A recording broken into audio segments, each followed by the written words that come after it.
October 29th, 1969, 10:30 at night. A graduate student at UCLA sits at a terminal and types a single word to a computer at Stanford Research Institute, 330 miles away. L-O-G.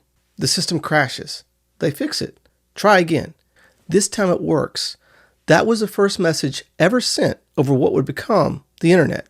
It wasn't encrypted. It wasn't filtered. It wasn't reviewed. It was typed, it traveled, and it arrived. The whole point, the only point, was that it got there. The people who built that network weren't dreamers. They were Defense Department engineers working through a very specific problem.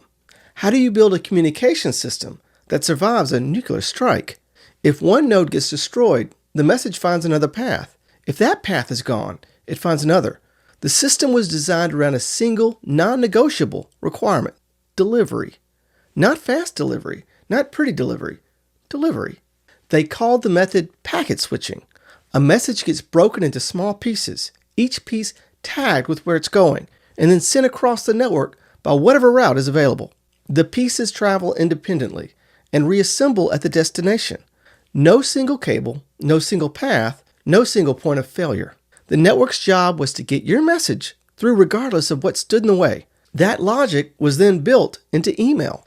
In 1982, engineers formally defined the rules for how electronic mail would travel between computers. The protocol was called SMTP, Simple Mail Transfer Protocol, and its core rule was straightforward. Once a server accepted your message, it had one of two obligations: deliver it, or if it couldn't, send you back a notice telling you it had failed.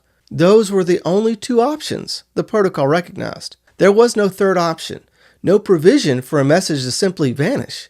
The system was designed at its foundation so that silence always meant success. When the government opened the network to commercial traffic in the early 1990s, handing it from the National Science Foundation to private industry between 1991 and 1995, that architecture came with it. The rules didn't change when the network became commercial. AOL, CompuServe, the early internet service providers, they were all operating on the same underlying logic. You sent something, it arrived. You sent something, it didn't arrive, and you were told. The machine built for a nuclear battlefield brought that same commitment to your inbox. For a brief window, maybe 5 years, maybe 10, that's exactly what the commercial internet was. A direct pathway from one person to another. Publish a post on a message board, anyone who visited that board could read it. Send an email, it landed. Subscribe to a mailing list, the messages came. There were no intermediaries deciding whether your communication was worth completing. The network didn't have opinions. There were about 2,600 users on the entire ARPANET in 1978. Everyone who used it knew each other, at least loosely. It was a community with informal rules, and when someone broke them, the community said so, out loud, to the person who broke them, by name. When a digital equipment corporation marketer named Gary Thork sent the first unsolicited mass email that year, a product announcement blasted to nearly 400 users, the response was immediate and personal. A military officer called him directly and told him it was a flagrant violation of what the network was for. Thork promised never to do it again. The system policed itself because it was small enough to.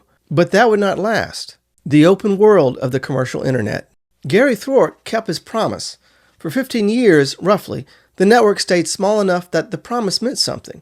Researchers, academics, government contractors, people who knew the rules because they knew each other. The informal code held because everyone on the network had something to lose if it didn't. Then the doors opened. Between 1991 and 1995, the federal government handed the internet's backbone to private industry. The National Science Foundation stepped back. Commercial internet service providers stepped in. And millions of people who had never heard of ARPANET, who had no idea what packet switching was, who simply wanted to send a message or buy something or find information, they arrived. By 1993, the network that had connected 2,000 computers in 1986 connected more than 2 million. 2 million strangers don't have a shared code. They don't know each other. Nobody can call Gary Thork and tell him to stop, because there are now 1,000 Gary Thorks, and then 10,000. And they're not researchers who care about the integrity of the network. They're marketers who've just discovered they can reach millions of people for almost nothing. By the mid-1990s, unsolicited commercial email had gone from an occasional irritant to a flood. By 1998, it was estimated at 6% of all email traffic. By 2002, 40%. The system designed to guarantee delivery was now guaranteeing the delivery of garbage into every inbox on the network because it made no distinction. A message was a message. The protocol didn't ask who sent it or why. Something had to change. But the changes would come at quite a cost. Internet blacklists. The first responses to spam were blunt. Internet service providers started building lists, blacklists, of IP addresses and domain names known to send spam. If you were on the list, your messages were blocked before they reached the inbox. It was crude, and it worked imperfectly.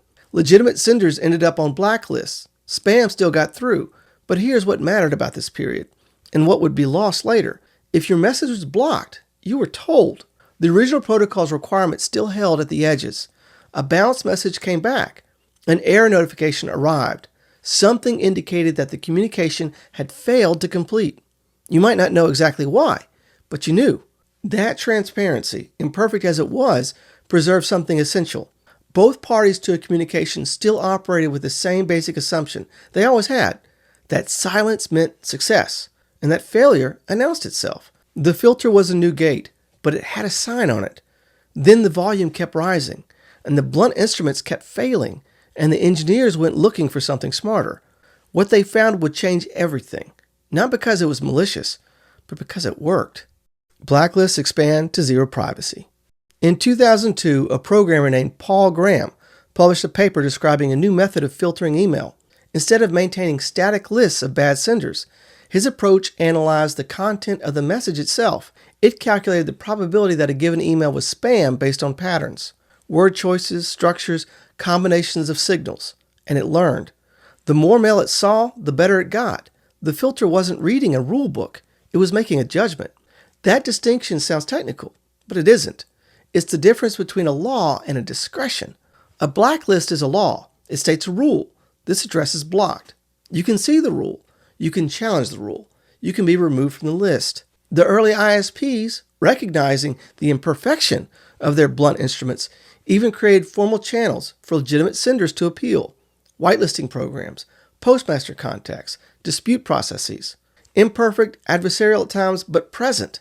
A probability-based filter is a discretion. It doesn't state a rule. It renders a verdict, and it renders that verdict invisibly, differently for every message, according to criteria that are proprietary, constantly shifting and accountable to no one outside the company running it. This was the turn, not a decision made in bad faith. The spam problem was real. The old tools genuinely weren't working, and the people building these systems were trying to solve a legitimate problem. But the tool they reached for to solve it was judgment. And once judgment entered the system was no longer the same system. By the mid-2000s, the spam folder existed in every major email service. Messages now had a new possible destination. Not your inbox, not a bounce notice, but a folder you might check occasionally, or might not. The sender's message had technically been received. It had technically not been discarded, but it had been quietly rerouted without the sender's knowledge, based on a calculation the sender couldn't see, couldn't challenge, and couldn't appeal. The sign on the gate was coming down. Then came something the engineers building spam filters hadn't anticipated, because it had nothing to do with spam at all. Selectively social networks. In October 2009, Facebook changed its newsfeed. Until that moment, Facebook showed you what your friends posted in the order they posted it. Simple, direct, a chronological record of what the people you chose to follow had chosen to say.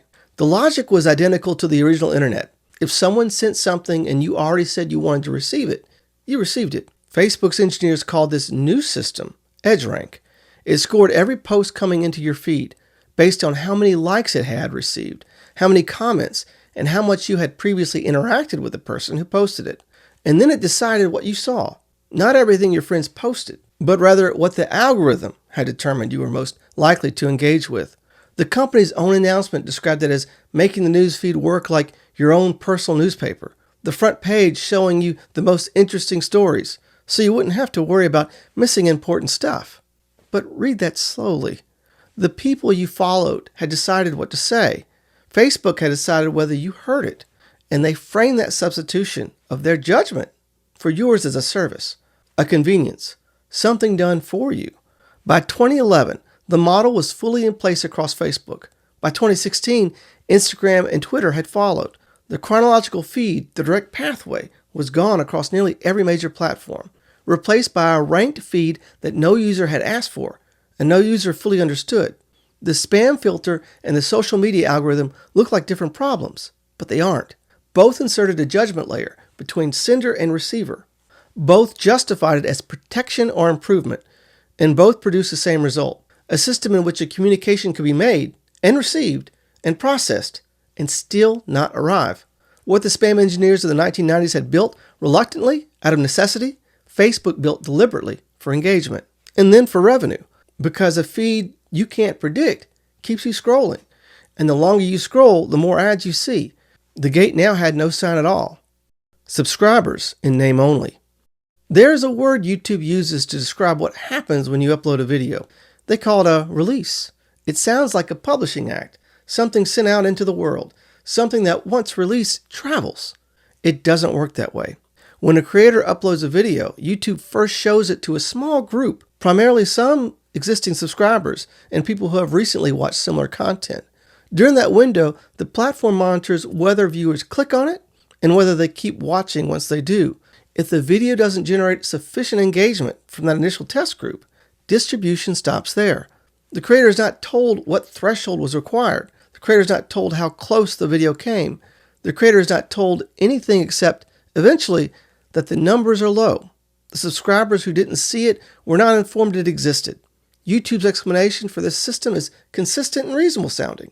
With over 500 hours of video uploaded to the platform every minute, the algorithm exists to match content to viewers who actually want it. YouTube itself states that the algorithm's purpose is not to find an audience for your videos. It is to find the right videos for YouTube's users. Your video is an input to their system, not a product being delivered to your audience. Read that solely as well. You built a following. People subscribed. They took an action, a deliberate one, that said, when this person publishes something, I want to know. That expressed preference now sits downstream of a system whose stated purpose is not to honor it, but to evaluate whether honoring it would serve the platform's broader goals for view engagement, instead of actually delivering a message. The subscriber asks, the creator delivered, but the platform decides whether to tell them. This, of course, creates a problem for the person posting. But, oh wait, there's a solution. A product that addresses that gap it created. As organic reach has declined across platforms, the consistent answer from those same platforms has been paid promotion, creating ecosystems in which a creator must pay to reliably reach the audience that voluntarily chose to follow them. YouTube offers promotional tools. Facebook offers boosted posts. The infrastructure for guaranteed delivery exists, but it costs money. What was once a question of whether your message would arrive has become a question of whether you can afford to have it arrive. The delivery guarantee that the original network treated as an engineering requirement has become, on the platforms built on top of that network, a premium feature. You can have it, but it'll cost you. The cultivated internet. Here's what you are told. You are told that filters exist to protect you, that algorithms exist to serve you, that the complexity of the modern internet, the sheer volume of messages, posts, and content moving across it every second, makes curation not just reasonable but necessary. You are told that without these systems, your inbox would be unusable, your feed would be chaos, your digital life would be buried under an avalanche of noise. There's a sliver of truth to this. The spam problem was real. The volume problem was real. Nobody serious disputes that the early unfiltered commercial internet had genuine problems that genuine tools were needed to address. That's not the question. The question is what those tools became once the emergency was over and what they became after that. By the time Facebook's EdgeRank was 5 years old, the organic reach of a post on a Facebook business page had dropped from roughly 16% of followers to under 10. By 2016, it was under 3. A page with 100,000 followers, 100,000 people who had deliberately chosen to follow that page, who had taken a deliberate action to say they wanted to hear from it, could post something and expect it to reach, on a good day, 3,000 of them. The other 97,000 saw nothing. No notification that they had missed something. No indication that a post existed. Nothing. The platform's answer was straightforward. Pay to reach your own audience. This is the part that doesn't appear in the official explanations. The explanations talk about relevance, about user experience, about the challenge of managing billions of pieces of content daily. What they don't say plainly is that the algorithm feed created a problem, your content not reaching your followers, and then offered to sell you the solution. The gate was built, and then you were charged to open it. For email, the situation is in some ways more stark because email was never a platform someone else owned. Email was always yours. You paid for a service whose explicit function was to send and receive messages. That was the transaction. And yet today, that transaction regularly does not complete, and you may never know. An email shows as sent in your outbox. It is accepted by the recipient server, and then it disappears. Not into a spam folder, not bounced back, not flagged or quarantined. It disappears. The recipient's inbox shows nothing. Your outbox shows sent. Neither party has indication that the message did not arrive. The conversation you thought you started never began. This is documented. It is not a rare edge case. Users and businesses have encountered it repeatedly across Gmail, Outlook, and other major providers. In technical forums, the question appears over and over. My email shows sent but wasn't received. No bounce, no error. What happened? The answer that comes back, when an answer comes at all, is some variation of the recipient server made a decision. We don't know what decision. We don't know why. There is no appeal process. There is no record you can access. There is no one to call. The current email standard, the rule book that governs how servers are supposed to behave, still contains the original requirement that a server must not discard mail for frivolous reasons. But the same standard now adds that given the scale of attacks modern servers face, discarding mail is not always considered frivolous. The guarantee didn't disappear in a single moment. It was amended into meaninglessness, one qualification at a time, until the rule that once said deliver or tell them you didn't, now says deliver or tell them or don't, depending on circumstances we define that we don't share and that you cannot challenge. And the people operating inside the system, the engineers, the server administrators, the customer support staff, are largely doing their best within a structure they didn't design and cannot fundamentally change. The system produces outcomes that none of its individual participants necessarily intended, because the incentives that shaped the system were never primarily about communication. They were about scale, about engagement, about revenue, about liability. Communication was the original purpose. It became, over time, simply a byproduct. The government's invisible hand. The story you have just been told of filters and algorithms and silent deletions is usually told as a story about private companies, about engineers optimizing for engagement, about platforms chasing revenue. That story is true, but it is incomplete, because the government was there too, not always visibly, not always by force, but consistently at the key moments when the architecture of discretion was being built. The government was present, sometimes pushing, sometimes permitting, sometimes simply declining to stop what it could see was happening. Start with the legal infrastructure. In 1996, Congress passed the Communications Decency Act. Section 230 of that law contained a provision that, at the time, seemed straightforward. Online platforms could not be held liable for content posted by their users. The intent was reasonable. You shouldn't be able to sue a bulletin board because someone posted something offensive on it. But the provision contained a second clause that received far less attention. Platforms could also not be held liable for actions taken in good faith to restrict content they found objectionable. Moderate aggressively, moderate selectively, don't moderate at all. No liability either way.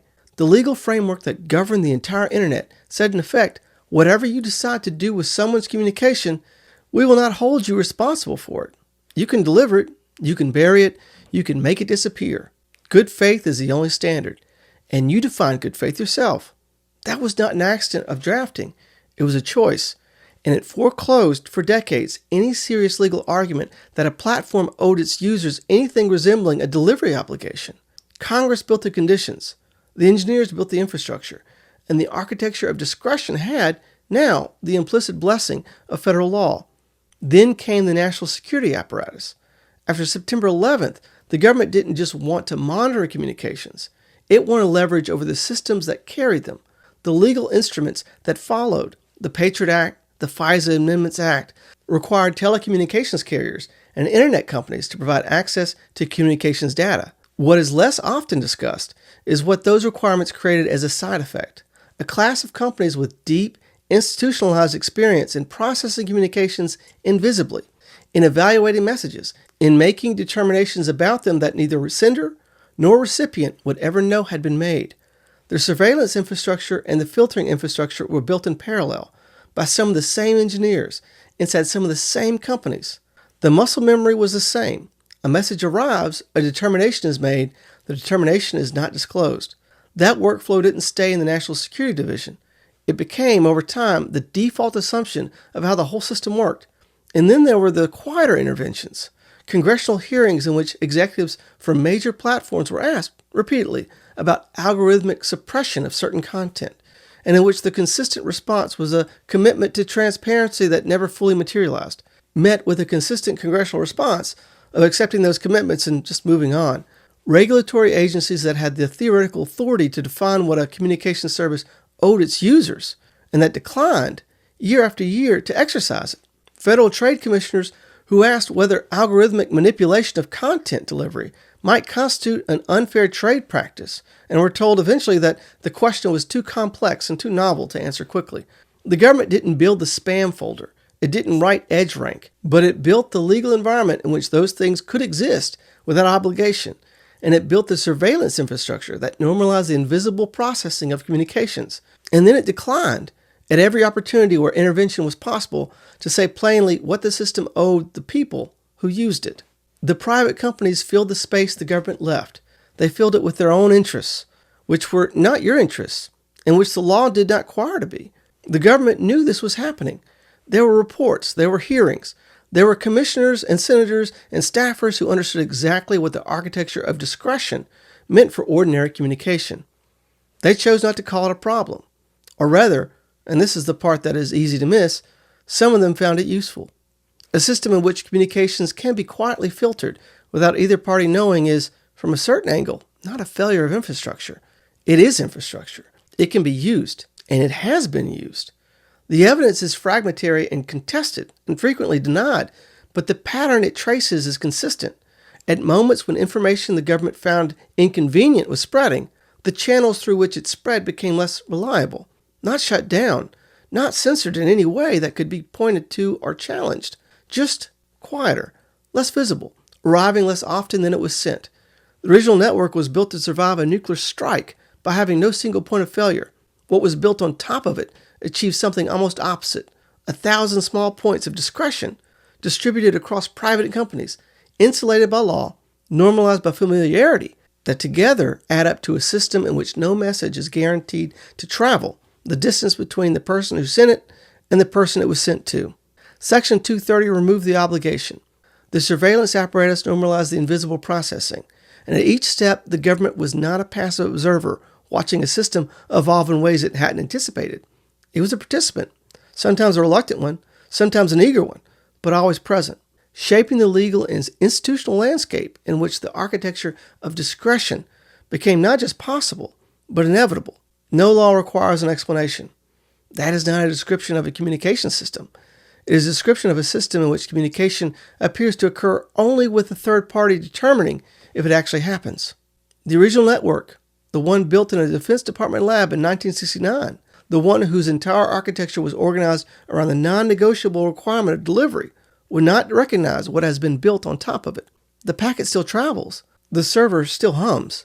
The outbox still says sent. But the thing the whole system was built to do, to get your message from you to the person you sent it to, and to tell you honestly if it failed, that's now optional. It is permitted at the discretion of companies that have no legal obligation to perform it, no requirement to explain it when they don't, and a financial interest in controlling who reaches whom. Somewhere a graduate student is still typing LOG. The question is whether anyone is still required to receive it.